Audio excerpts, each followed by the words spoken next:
There were some questions about this. This is 10-6, homework 10, problem 6, so it's a frame.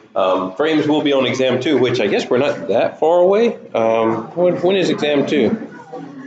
Let's see. July 24th, so yeah, not terribly far away, and it's going to cover frames, machines, and this beam stuff. We'll work another shear and bending problem in a minute. This one, let's see. This one, is this one you're talking about? This is right one. All right, so this one. Let's copy this, and that's not what I wanted to do. Where's my mouse?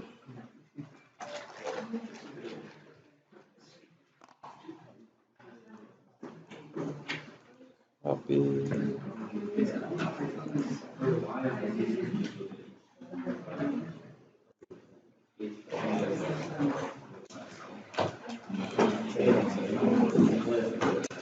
All right. And we'll need our numbers that go with it. Let's see. We need this. All right, so part of it is, they're asking all this stuff. We have to be careful about what they're asking here. Basically, they're asking for the X and Y. Some of these might be two force members or whatever, but they want X and Y components. And if there's a moment that each of these points exert on a particular body. So some of the positive and negative signs are going to be related to what body this thing is acting on. And it's given us that second bullet at the top says that counterclockwise moments on body A, B, C, D, for most of these, except for those last two are D, E, G, are going to be positive numbers. So we got all that. Let's get these pieces of information. Put them with this up here. All right, so here's what we're working with. Don't need all that though. All right, and that's theta. I don't know what happened there, but pasting it made it kind of weird.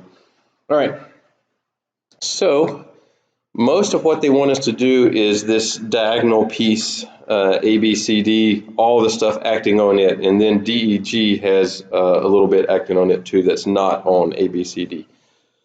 So it's a frame. This point at A, that we haven't really talked about those, I don't think we have. So that is something that we have to look at, what's going on there. So what's going on here, we'll do that in a second.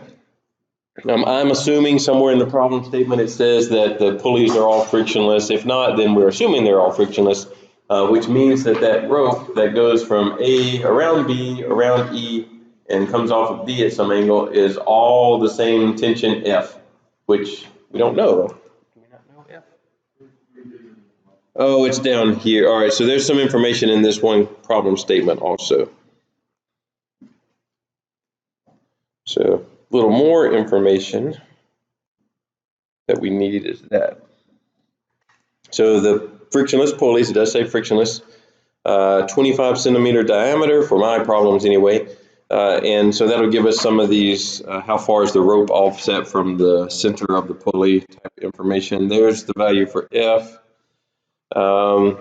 Rigidly attached at A, so that'll give us some information about what's going on over there at A. All right.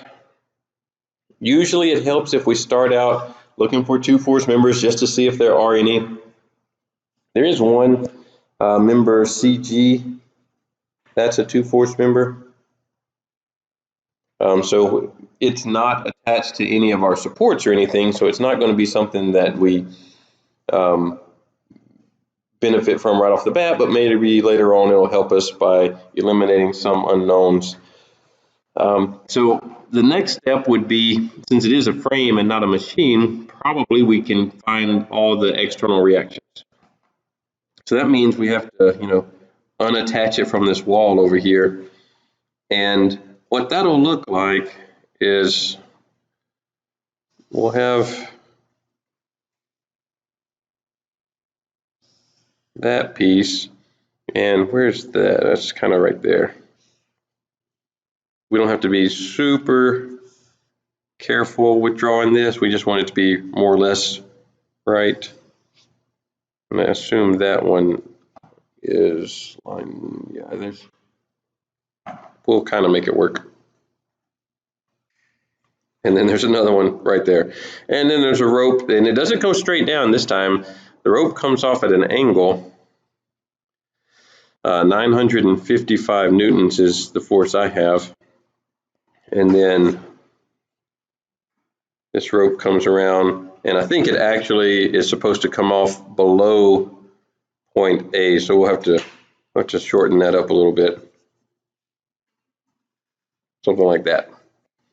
It goes around the pulley, and I'm going to disconnect it from the wall over here, and I know that this has to also be 955 newtons because the frictionless pulleys, and that's all one rope, so anywhere I cut open that rope, I see 955 newtons.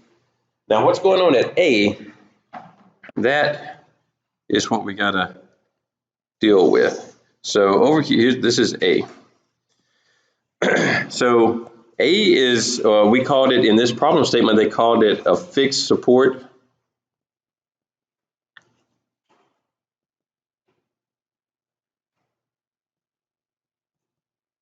And up until now, we had been using a pin and a roller. And between the two of those, there were two reactions at the pin, one reaction at the roller. And that made our part, or structure, whatever it was, stable, you know, with the three reactions. We could account for translation in two directions, and we could stop rotation with that third reaction.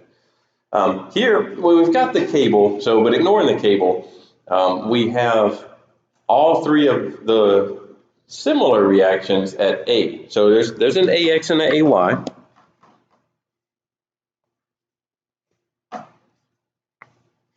Which will keep this from rotate, well, not rotating, keep it from translating. So there's a force AX, kind of looks like a Y, AX there, that is keeping this free body from translating in the X direction. There's one that's AY, keeping it from translating in the Y direction.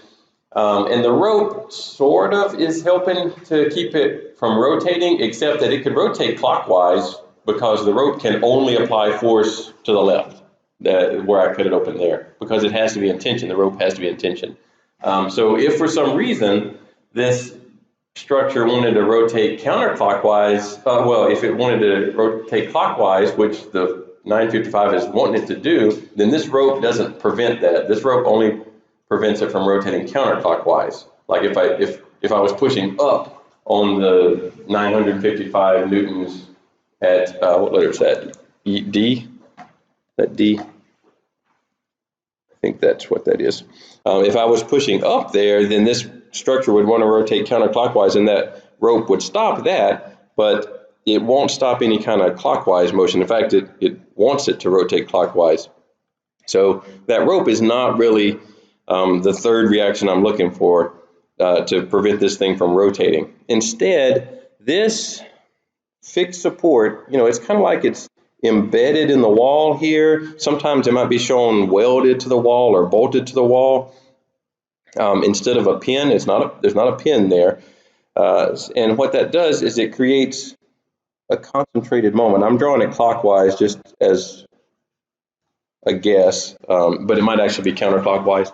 But, you know, I've embedded this piece ABCD into the wall, and that keeps it from translating, and it also keeps it from rotating. So there's a third reaction all at point A, so AX, AY, and this moment at A that are all keeping this thing from rotating and translating.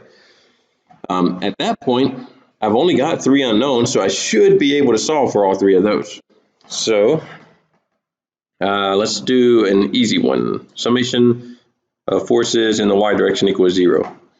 I've got AY, I pointed it up, and then I've got a component of the 955. It's at an angle theta, which for me is 24 degrees.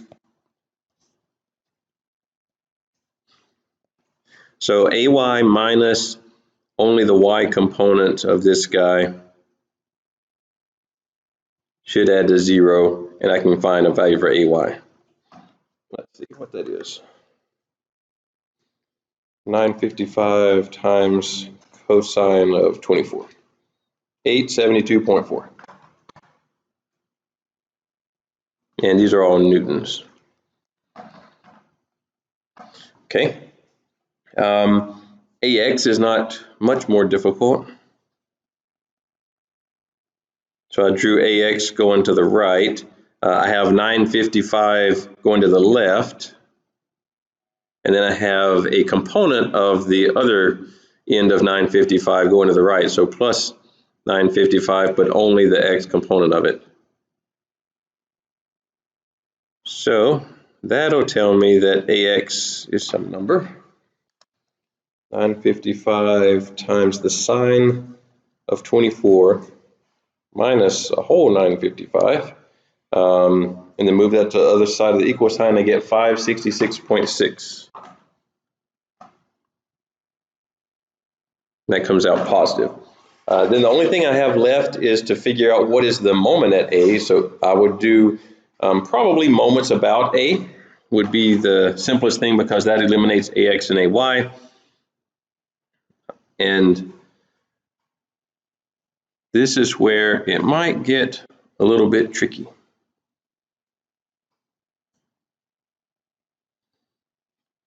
And moments about A may not be the easiest one to do. You might actually do moments about some other point. Maybe, I don't know.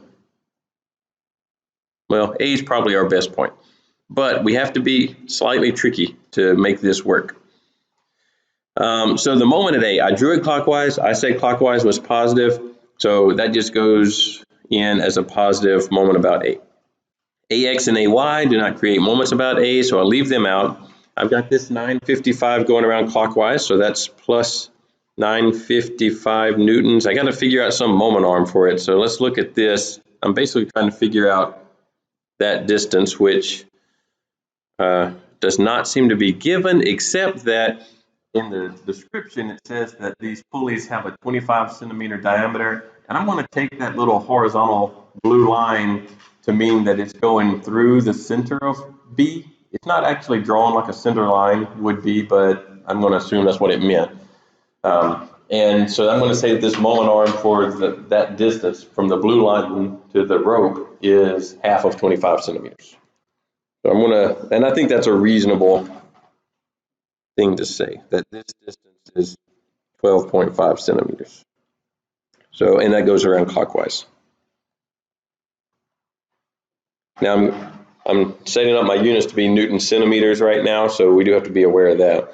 Then I've got this 955 that comes off of pulley D at some angle.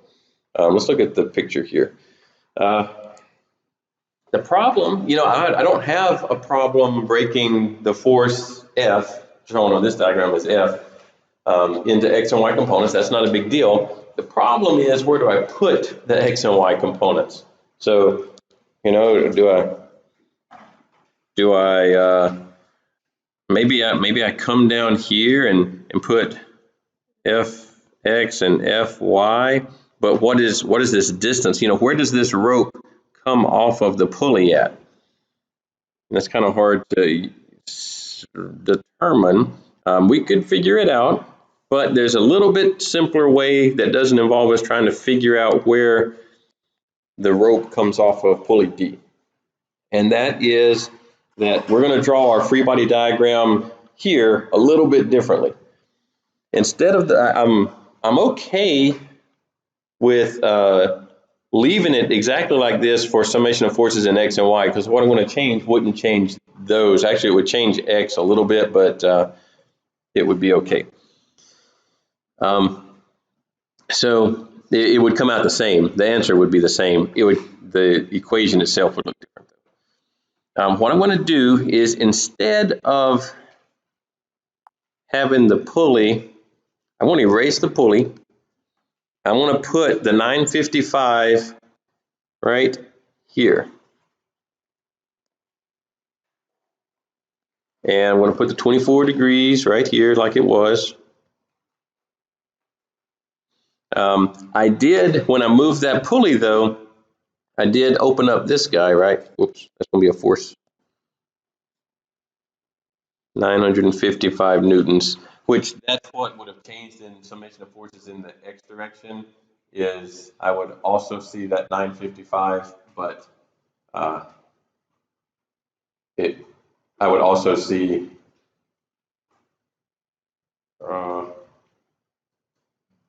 well, what else would I have seen? I hadn't looked at this in a while.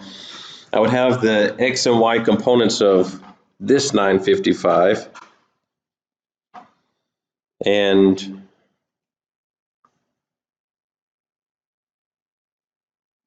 oh, there's actually, I kind of skipped a step. Maybe I shouldn't have skipped.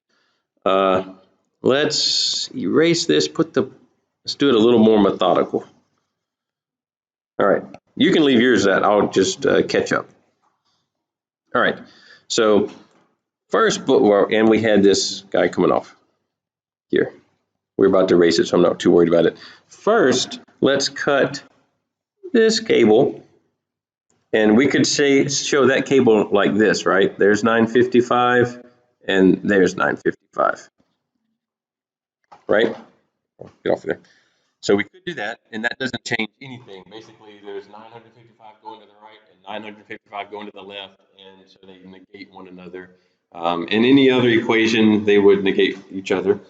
What I want to do now is I want to remove the pulley, and I need to put these forces, 955 and that 955. So I'm relocating those to the center of the pulley. So this guy's 955. So in my X equation, I would still have the same equation. Technically, I guess you could write plus 955 minus 955, but they cancel each other out. And now what I gain by doing it this way, I just noticed I put this kind of in an inconvenient place. Let's put it up here.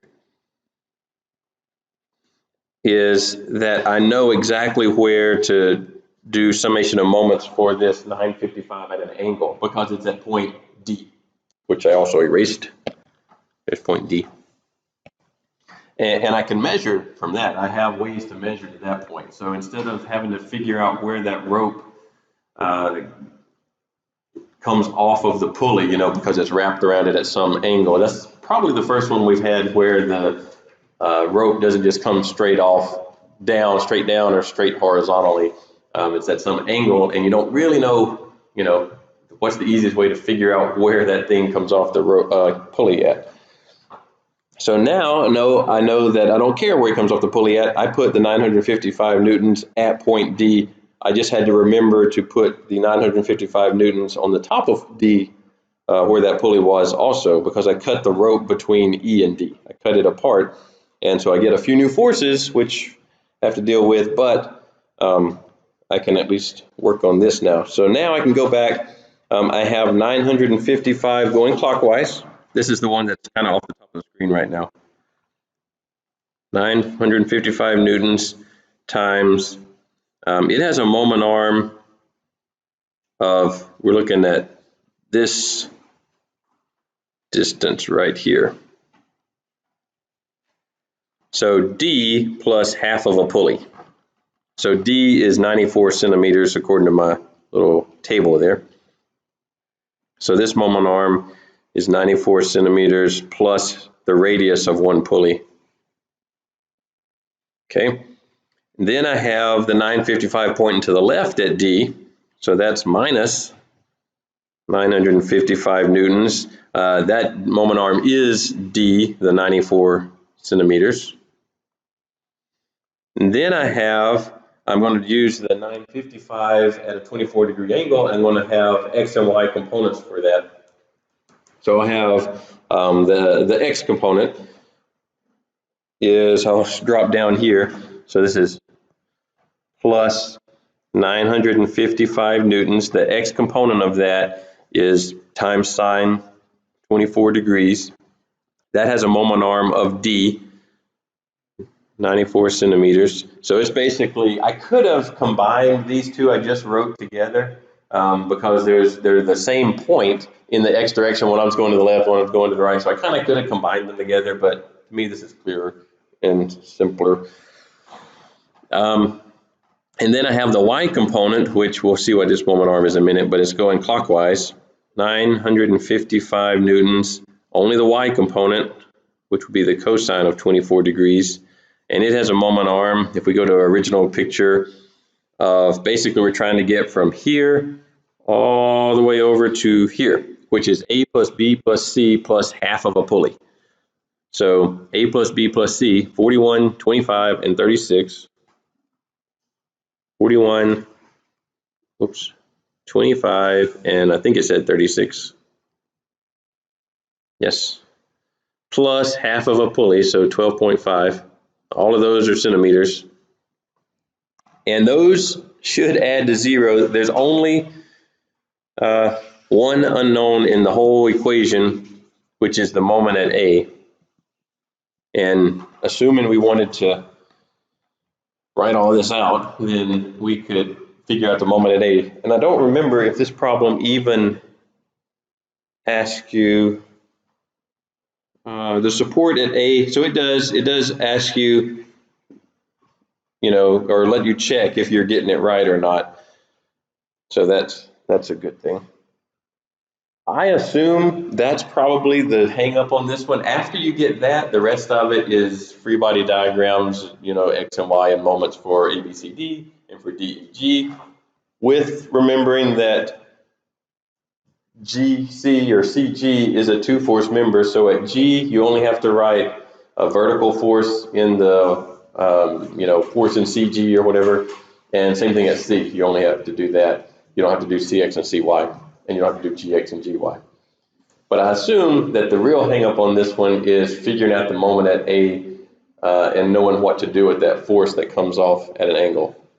And it boils down to being really careful. We almost messed up when I was doing it, but being really careful drawing your free body diagram and realizing that sometimes it's easier to deal with pulleys and the forces on those pulleys at the center of the pulley versus out at the the edge of the pulley itself. And that's usually true when the rope comes off at some angle. If the rope is coming off purely vertical or purely horizontal, then that's kind of like the one down here at B.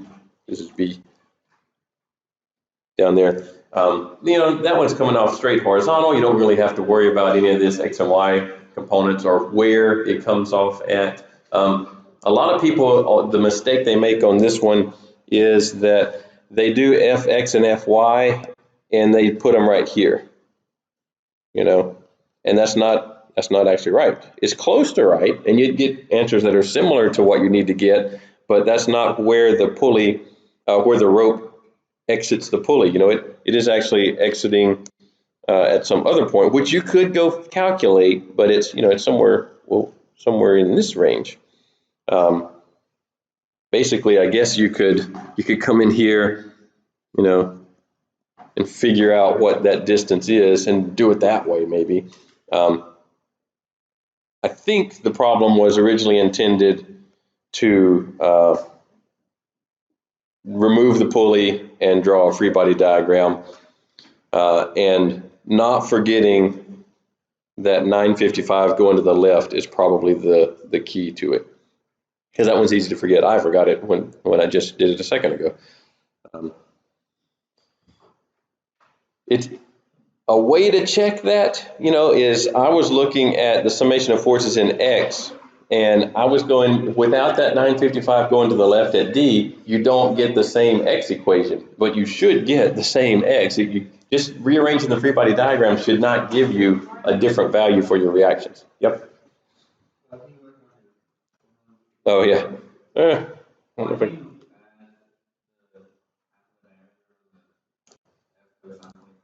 F cosine 24. Oh, I didn't need to. You're right.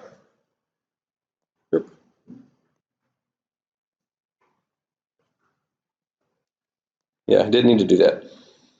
The other time we did need to, because it was down here at B, but yeah, that was kind of the whole point, is that we were moving everything to the point at D, which does line up with A plus B plus C, so we don't need to add half a diameter.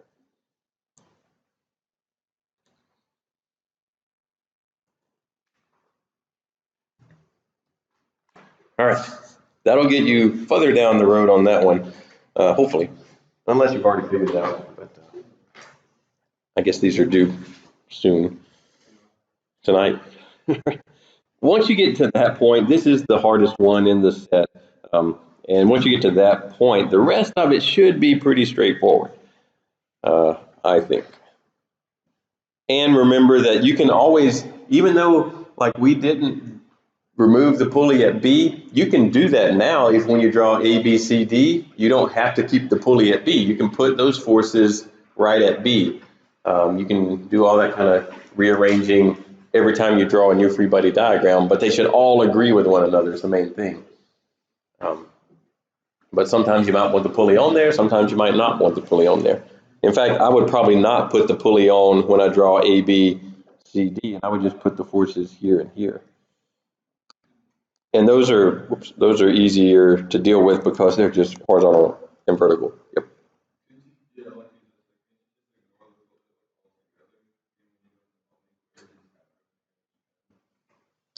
When I'm doing the moment equation, this one,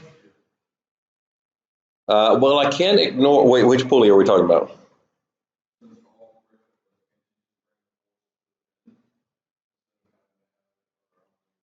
Oh, I could, you mean like remove all the pulleys? Yeah, I could do.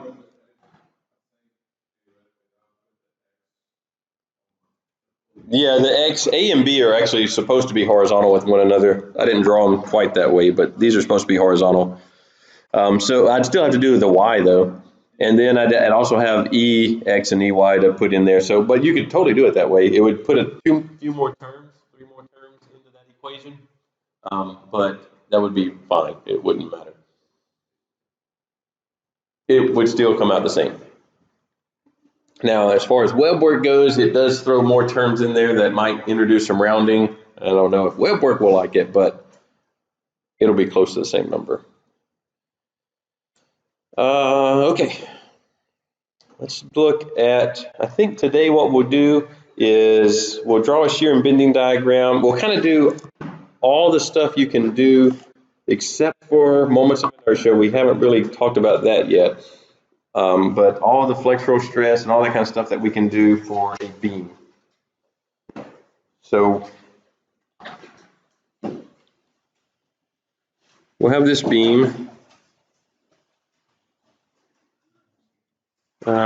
We will have, there's going to be a pin over here at the left end. So we'll have a reaction at A. Reaction at X is going to be 0, or AX. It's going to be 0, so we won't worry with that. There's going to be a point load of, what value did I give it? I don't remember. I think I made it 750 pounds. I think. Let me check, because that would be nice to know.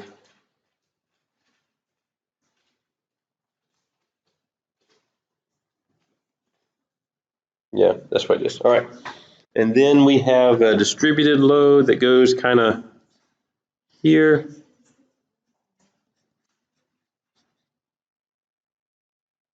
This guy I made, let's see.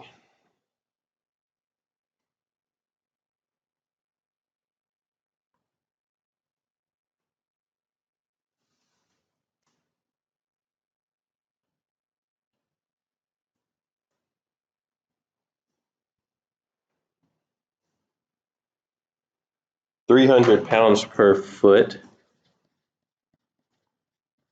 And then I put a concentrated moment right here. I'm pretty sure I made it 1,000 foot-pounds. And then there's a reaction at the end over here. And we have some units. I made this 3 feet. I made this distance 2 feet.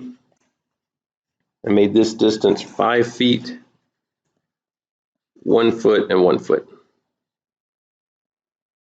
Okay, so we got this beam. It's simply supported. There's a pin at the left and a roller at the right. They don't always have to be at the far ends of the beam, but most of the time they are going to be. But you will have some to work where they're not. And it doesn't change anything. It just means they're not at the end of the beam. It's got a point load, a distributed load, and a concentrated moment on it. And we want to figure out what is the maximum flexural stress in this beam. So we'd have to know something about the beam at that point because we'd have to be able to calculate the moment of inertia. In our case, we're going to look up the moment of inertia, but let's go find what beam this is. For now, remember, we're using the charts. Let's see. This should take us there, I suppose. There we go. In the general resources, come on.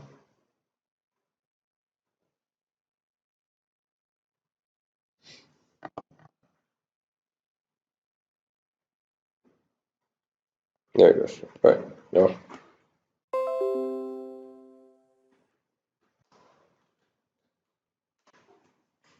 Oh, it's really kind of slow this morning.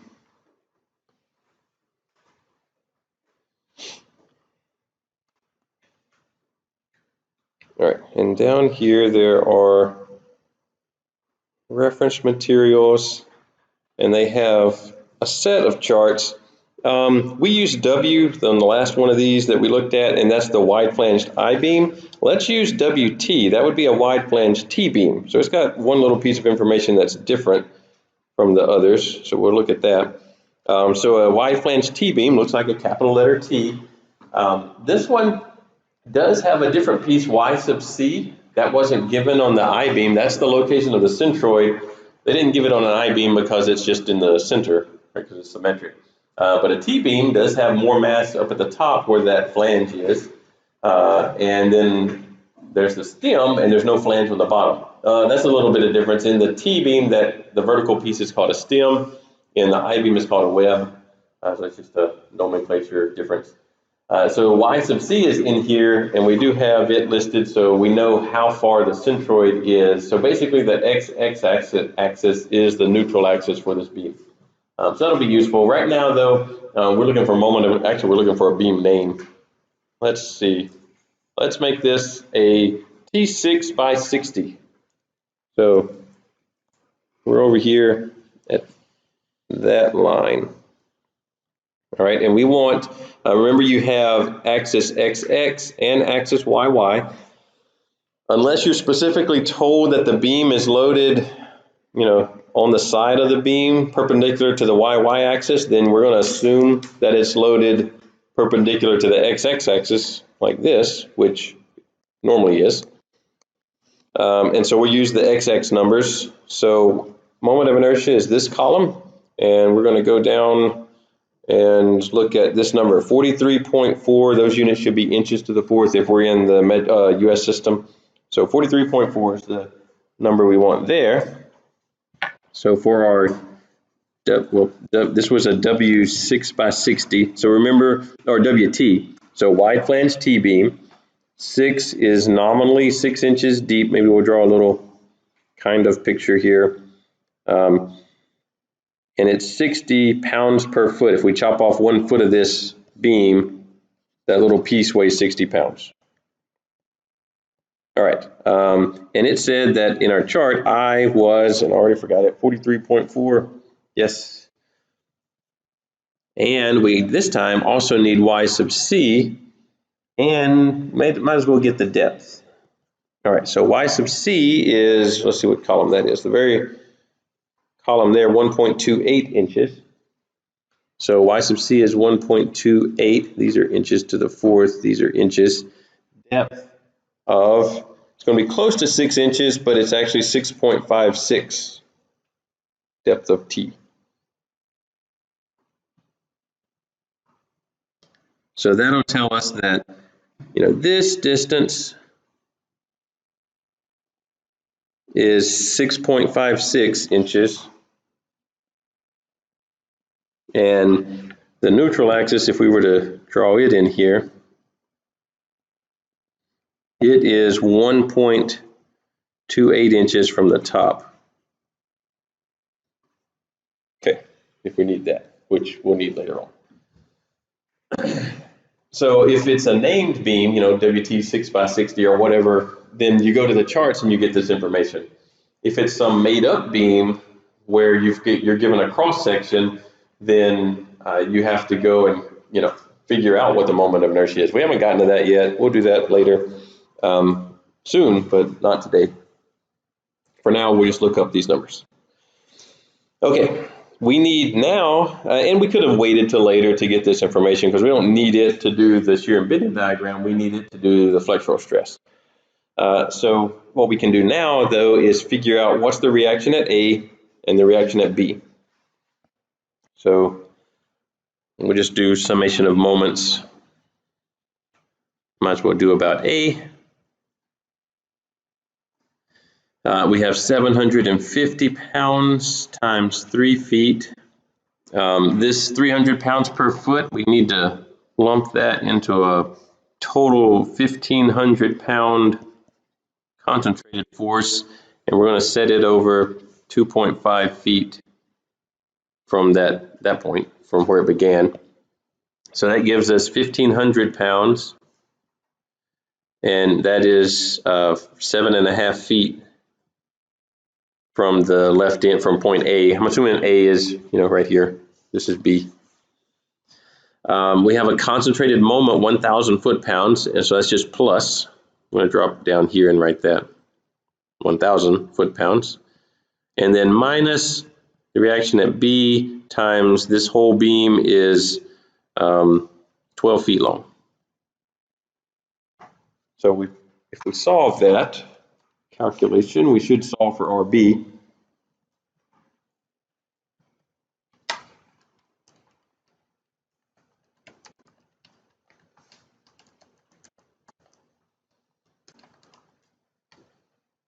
$1,208.3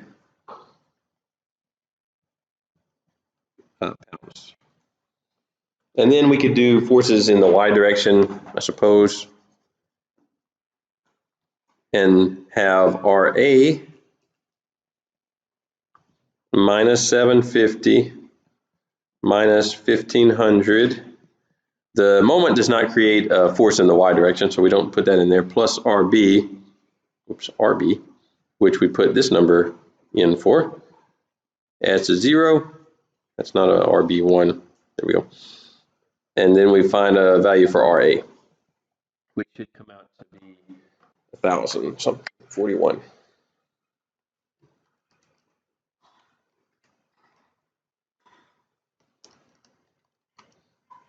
$1,041.7 pounds. All right, so we have both of those, and we can put those over here just so we don't have to keep looking back and forth. So RB was 1208.3, and RA was 1,041.7. All right, now we probably need some room. The next step I usually do anyway is to draw some guidelines at every one of these forces. So maybe like there, and one there, and one there, the end of the distributed load, and then one at the concentrated moment, which looks like I kind of put it here, and then one at the end of the beam. All right, something like that. Then we draw a horizontal line where we're going to draw our shear diagram. So it looks, normally you, take up a third or so of the top. Maybe we'll put it right here.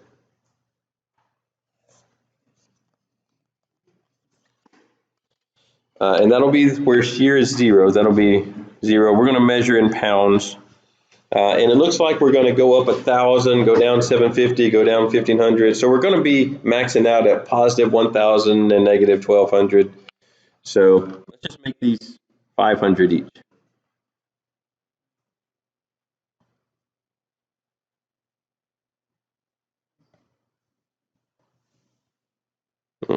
Oh, negative. Something like that. And you start at 0. Maybe we can zoom in a little on that. All right, start at 0. And then the very first thing that happens, so the 0 is like the very outer fibers of the beam, the end of the beam. And then almost immediately we get to the pin at A, and there's a positive pointing upwards. 1,041.7 pounds. That looks like 716, but it's 7 pounds. 0.7. So we go up to maybe right here. I usually like to write the numbers in because you need them later on. I don't usually put the units because I put the units down here. Then it's just horizontal until I get to the 750. And I usually have a running total in my calculator so that I can just add and subtract. So I'm at 1,041.7, then I subtract off 750, and I go down to 291, which is going to be in here. And then I go straight across. There's no change in shear in this little section because there's no force in that little section. Then I get to the distributed load, and there is a continual change. You know, I'm losing 300 pounds per foot according to the magnitude of that distributed load. Every foot I go down another 300 pounds. I'm at 291.7, so in 1 foot I'll be below zero a tiny bit, 8.3 pounds. But the total, I'm going to start at 291.7, and by the end of the distributed load, I will lose a total of 1,500 pounds. So I'm going to do minus 1,500. At the end of the distributed load, I'll be down at negative 1208.7. Oh, no, 0.3. Somewhere in there. And it's a constant or evenly distributed load, so this slope is constant. You know, the 300 pounds per foot is not a function. Every point along the path of the distributed load is 300 pounds per foot. It's not 300 pounds per foot times X or anything like that. It's just constant. So that means there's a constant slope here, which means it's straight. And it's a negative slope because the 300 pounds per foot is pointing down. So it's a negative 300 pounds per foot. I'm going to need this distance right here at some point, so might as well go ahead and figure that out. That distance is the base of this little triangle right here, and that triangle has a height of 291.7, and the hypotenuse of that triangle has a slope of negative 300 pounds per foot. So the easiest thing to do, you could go and calculate a tangent or whatever and figure it out, or use trigonometry to figure it out. The easiest thing is just to take the 291.7 and you know the slope of the hypotenuse, so divide by that, so 291.7 divided by 300, and that gives me this distance, 0.97 feet, something like that. See if we can get those out of there. And we'll use that later on. We don't need it right now. So now I'm at the end of the distributed load at negative 1208, and there's no forces. There's a bending moment, well, not a bending moment. There's a concentrated external moment. That does not affect the shear, though, so I ignore it. And then I get to a positive 1208.3 at the reaction at B, and by the time I'm at the very end of the beam, I'm back to zero. And so here's a picture of the shear force at any point in the beam. So for this beam, if I'm interested in some kind of shear failure, then the worst case shear failure is in the last 2 feet of the beam. Shear is not, or at least direct shear is not normally the way these beams fail, but you know, this number divided by the cross-sectional area, which we didn't calculate, we could have gotten it from here too. The area of the beam is this first number, 17.6. So if we were interested in it, the area, 17.6 inches squared, we could take that 1208.6, 1208.6 divide by 17.6, 68 psi of shear stress, 69 psi of shear stress. There's none, essentially. So not going to fail in direct shear, and we're not interested, or we're not going to deal with any other shear failures. There is another shear failure that if you're mechanical or civil, you'll look at that later, but we're not going to do that. Now, the moment diagram, which we'll draw kind of down here, most of it, wow, it gets in my way. Most of the moment diagram comes from the, get out of there, integration of the shear diagram. So most of the time, I don't remember if I told you this last time or not, but the moment diagram, the shape of that thing is kind of, and it's pretty closely related to the shape of the beam as it bends. So we expect this beam, all the loads are pointing down. There is that weird concentrated moment that kind of curves it up, but this beam is, more or less going to do something like that. And if I invert that in, about a horizontal axis and flip it upwards, that's what the moment diagram is more or less going to look like. So I need most of my room to be above here. So I'm going to start pretty low, so that I leave most of the room up here to build the bending moment diagram. And we'll make it go higher than that. It looks like, oh yeah, we haven't done the integration yet. So to integrate the shear diagram, we're going to go in and treat these as rectangles and triangles and calculate the area of each rectangle and triangle. So this one, the area is 1041.7 times 3. So that's the base times height of a rectangle. 3125.1. The units on that would be foot-pounds. It has a base in feet and a height in pounds, so foot-pounds. This one, 291.7, has a base of 2 feet, so 583.4. This one has a base of 0.97, so we already figured that out, times a height of 291.7. It is a triangle, so we divide by 2. 141.5. Then these three are negative. So this one is a negative 1208.3 times its base of 5 minus 0.97. Divide by 2 to get the area. Negative 2434.7. These I'm going to treat as two separate ones because I'll have to deal with the concentrated moment. That's that middle blue line in the middle of those two. So I need to treat these as two separate areas. So 12, well, they're both 1 foot, so 1208.3. All right.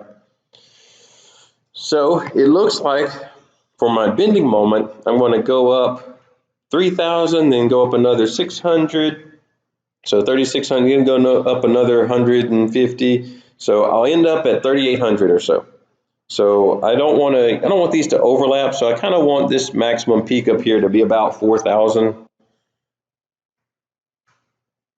So that'll be 4,000. That'll put 2,000 right here, I guess.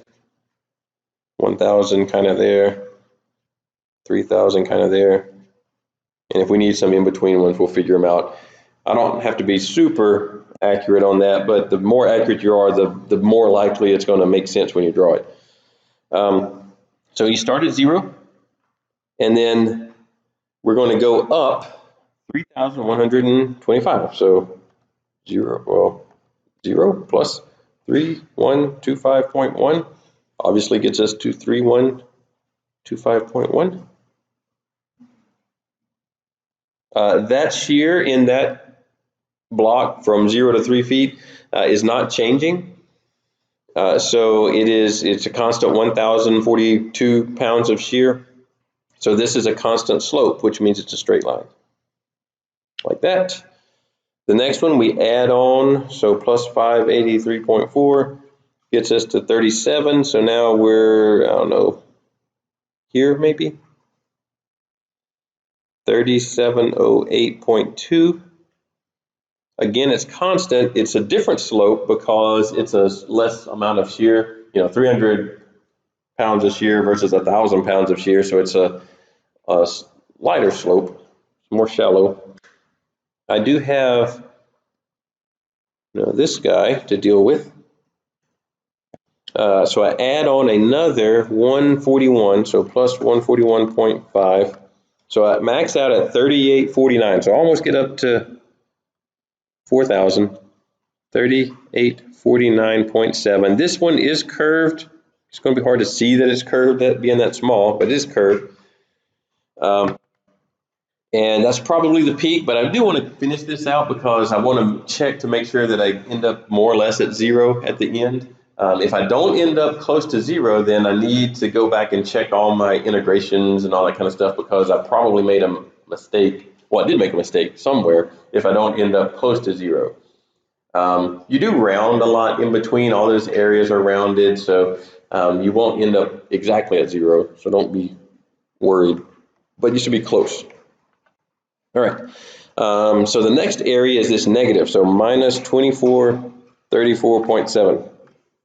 So I go down to 1415, so something like that.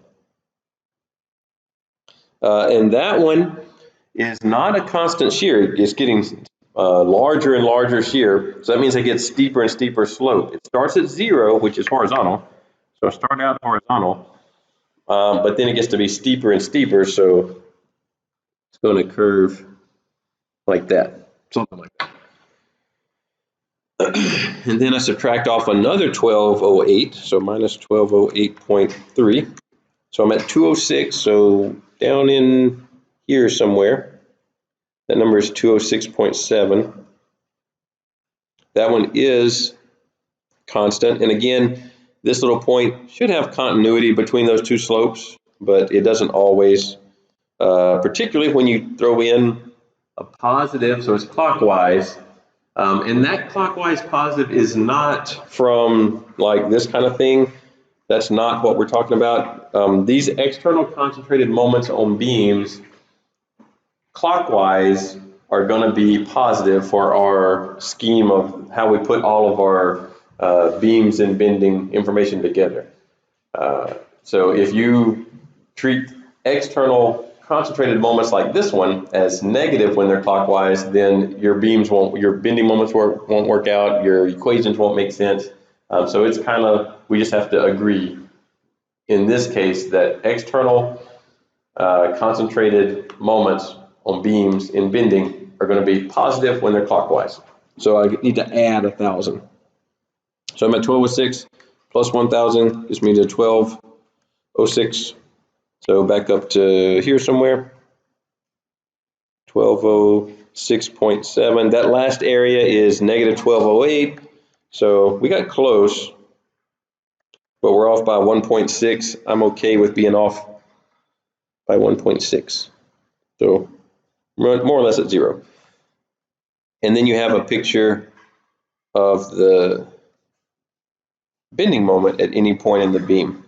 And what we were interested in is the maximum, actually I don't know if I said that or not, but we're interested in the maximum flexural stress. So that means that we need the maximum bending moment, which is 3849.7.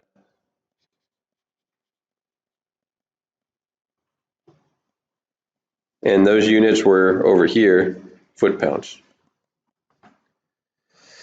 All right.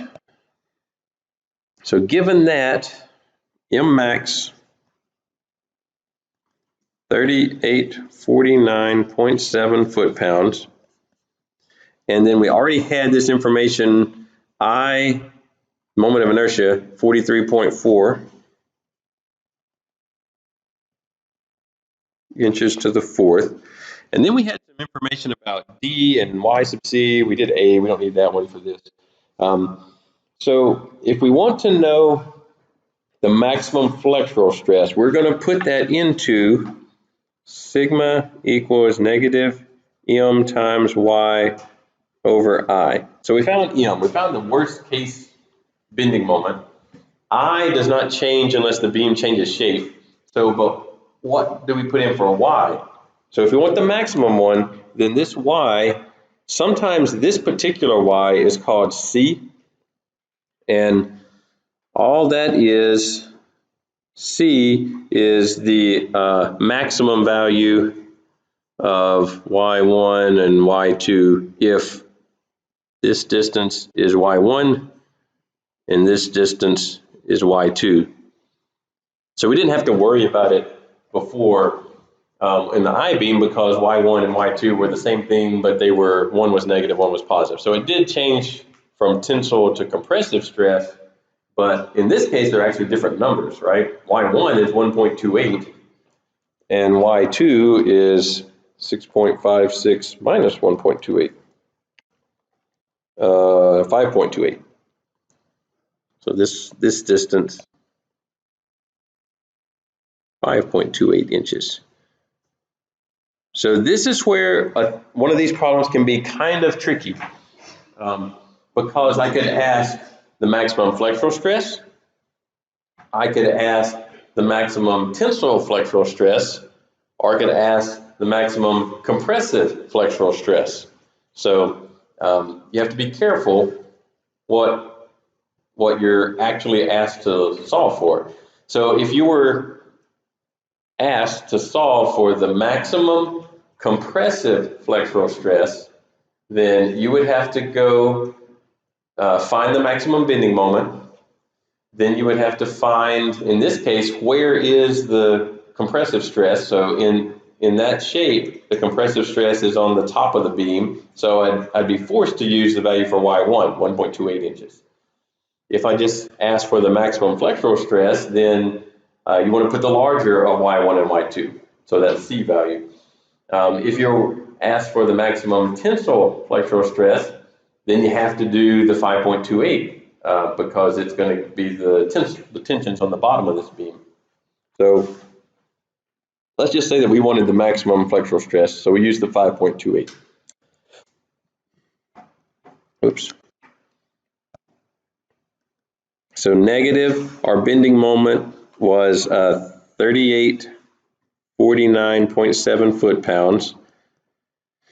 Y for the maximum one is actually a negative number because these are actually absolute values, right? So negative 5.28.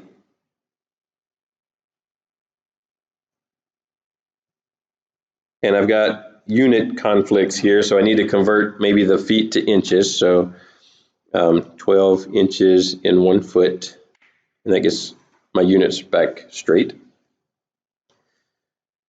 I of 43.4 inches to the fourth. So we can use all of those numbers. 3849.7 times 12 times 5.28 divided by 43.4, 5,620.2. And that would be, our units would be pounds per square inch, so PSI. So that's still not a lot. Remember, for most steels, they're not going to yield until 30,000 PSI or something. So we're playing safe on as far as yielding goes, assuming this beam is steel. One other little thing before we close up. This bending moment can, depending on the way the beam is loaded and supported, it can do stuff like this, where there's some of it that's negative. So this is negative M, and some of it's that's positive. In that case, when you switch over to the negative M part of things, that means the tension and compression flip-flopped. So on the left-hand side of this beam, the compression is on the top of the beam and tension on the bottom. But on the right-hand side of the beam, there's compression on the bottom side of the beam and tension on the top. And why I'm pointing that out is because, if you have your T-beam and other beams that are asymmetric, doesn't have to be a T, then when you go to look for these distances, this distance is over on this side of the beam, that's your compression number. And on the left-hand side of the beam, that's your tensile number. So you do have to be careful. And this M max might be different from that M max, not just in sign, but in magnitude. And so you do have to consider all the possible options when you have an asymmetric beam, so one that has a centroid neutral axis that's not just in the center of the thing, and bending moments that go between some are positive and some are negative because it changes where the tension and compression is in the beam. You don't normally have beams created like this in the real world, but on a test or something on web work, we might, create one to make sure that you're keeping track of where the beam is in compression and in tension, and why does it matter? If it's an I-beam, it doesn't make as big a difference because your distance from the neutral axis doesn't change from the top and bottom of the beam because it's in the center, so it doesn't matter. But when it's an asymmetric beam like T or some other beams like an L or a C that's turned on its back, then it does start to matter. Okay, I think that gets us far enough into, that's probably the last just lecture totally on shear and bending diagrams. We'll probably do a handful more, but they'll be in the context of doing something else like calculating the moment of inertia based on the shape versus looking it up in a chart somewhere. Yeah.